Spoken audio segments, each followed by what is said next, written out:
સારું જીવી શકાય એમ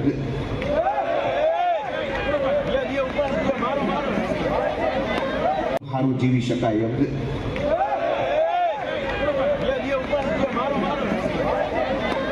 સારું જીવી શકાય એમ ગોપાલભાઈ ઇટાલિયાને પૂછવામાં આવ્યું કે તમને આ ચંપલ માર્યું તો હવે તમે આગળ શું કરશો? મિત્રો, તમે આ વિડીયો ધ્યાનથી જુઓ. બાજુમાં કે ગોપાલભાઈ ઇટાલિયા ચાલુ સભામાં ભાષણ આપી રહ્યા હોય છે અને ત્યારે એક યુવક પોતાનું ચંપલ કાઢીને ગોપાલભાઈ ઇટાલિયા માથે નાખે છે અને આ ચંપલ એટલું જોરથી લાગે છે કે સ્ટેજના જેટલા પણ લોકો છે એ ઉતરીને આ ભાઈ પાસે જાય છે અને આ ભાઈની ધરપકડ કરે છે. આખરેકાર આ માણસ છે કોણ અને આ માણસે ગોપાલભાઈ ઇટાલિયાને કેમ આ ચંપલ માર્યું? એવો તો શું ગુનો હતો કે પછી આ યુવકનો કોઈ ગુસ્સો હતો? મિત્રો, બધું જ આ વિડીયોની અંદર જાણી લઈએ એ પહેલાં આ ચેનલને સબસ્ક્રાઈબ કરીને વિડીયોને લાઈક કરી નાખજો.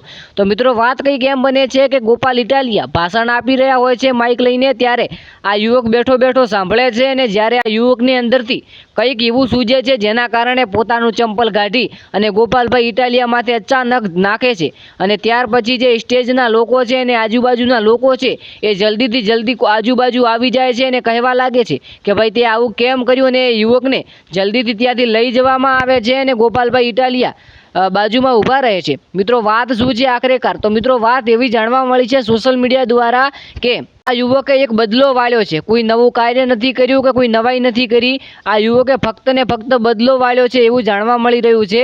2017 કે 18ની અંદર જ્યારે ગોપાલભાઈ ઇટાલિયાએ કોઈને ચંપલ એવું માર્યું હશે, 2017ની અંદર ગોપાલભાઈ ઇટાલિયાએ કોઈને ચંપલ માર્યું છે અને એ જ ગુસ્સો આજે યાદ આવ્યો આ ભાઈને અને મગજની અંદર હતો. ત્યારે આજની તારીખ એટલે કે 2025ના રોજ આ ભાઈનો એવો કોઈ ગુસ્સો આવી ગયો અને બદલો લેવાનો એક મોકો મળી ગયો. આ ભાઈ બેઠો સાંભળતો હતો ત્યારે એવું જાણવા મળ્યું છે કે આ ભાઈને ગુસ્સો આવ્યો અને આ ભાઈએ ગુસ્સાના કારણે ગોપાલભાઈ ઇટાલિયાને આ ચંપલ માર્યું અને એક બદલો પૂરો કર્યો છે.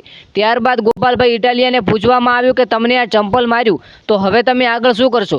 ત્યારે ગોપાલભાઈ ઇટાલિયાએ સરસ મજાનો જવાબ આપ્યો કે હું આગળ કોઈ પણ કાર્યવાહી નથી કરવાનો કે પોલીસને જાણ નથી કરવાનો, કારણ કે આ જે કર્યું છે આ એક ખાનગી બાબત રાખો અને કંઈ આને આગળ ફેલાવા જેવી નથી. ભલે જે કર્યું તે કર્યું, કંઈ વાંધો નથી એવું ગોપાલભાઈ ઇટાલિયાએ કહ્યું છે.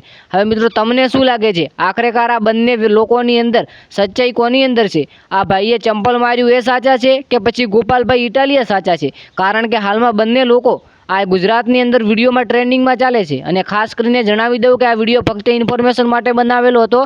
આપેલી માહિતી તમામ સોશિયલ મીડિયા દ્વારા લઈને આપવામાં આવી છે, તો ખાસ કરીને આ માહિતી ઉપર પૂરો ભરોસો ના મૂકવો. Thank you.